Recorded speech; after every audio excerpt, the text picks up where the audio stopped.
Administration is threatening to withhold funding from states that don't participate in their election review. The Homeland Security Secretary made that announcement today following President Trump's primetime election security speech. News Nation Washington correspondent Gabrielle Caracciolo joins us live now with those details. Gabrielle.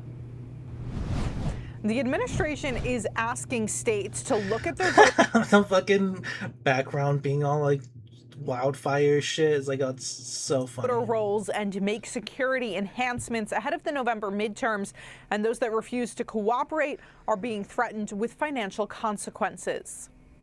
Election security is national security. DHS Secretary Markwayne Mullin says in 4 states, California, New Jersey, Nevada, and Pennsylvania, 250,000 non-citizens are registered to vote. Mind you, we have 46 other states. In statements, both the California and Pennsylvania Secretaries of State tell us their voter rolls are properly maintained and updated, and that they will review DHS's claims. Both states say non-citizen voting is extremely rare. I think the last thing we need is more federal interference into our elections, which is exactly what this is going to do. Mullin says 400,000 people who have died also remain on voter rolls, but he didn't offer any evidence of actual votes linked to non-citizens or the names of dead people. He's calling on all states to cooperate with DHS in reviewing voter roll. I mean, that's ultimately what it comes down to, is that, like, yeah, I'm sure that their claims,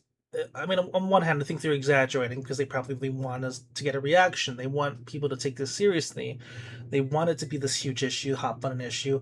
But in reality, it's not, because, yeah, like they just said, it's probably negligible. It's like an accounting error. Like, if you have a system where people can sign up and like people unfortunately die, so if you don't immediately take them out of your system, it doesn't mean that they're gonna fucking vote. It doesn't mean that they're gonna be there and participating. Like, people aren't, I don't know, I just think it's weird to be like, I understand how they want you to view this logic. They want you to be like, oh, these hundreds of thousands of dead people are voting for the trans for all, and then it's like, well, no, they're not fucking voting. They're just like in the system because you can't like be that active. You can't just like know when someone dies. You can't automatically update it. That's not how it works. That's not how any of this works.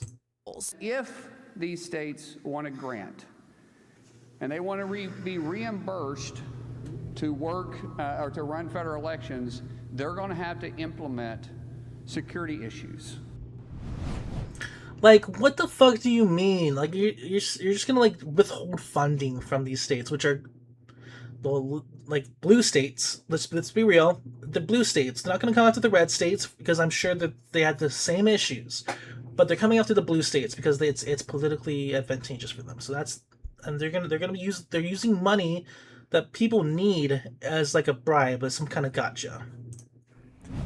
And some blue states are already pushing back. I spoke with one Secretary of State who says that they will not hand over any private voter data to the federal government, regardless of any financial consequences. Holding funding, could any other consequences come from the administration's investigations? Well, today, Mullin promised to hunt down and prosecute anyone who votes illegally in the upcoming November midterms. He also says, that people in power not doing their jobs or abusing that power are going to be investigated, and they could face consequences as well. Gabrielle Caracciolo. That's fucking terrifying. That should be terrifying for everybody. Our senators, our congressmen, our congresspeople, everyone who is in power should be speaking out about this. This should be a nonpartisan issue that we're cracking down on specific states and we're withholding with funding and having criminal investigations into people who refuse to comply with the DHS. That should be terrifying. That's the first step.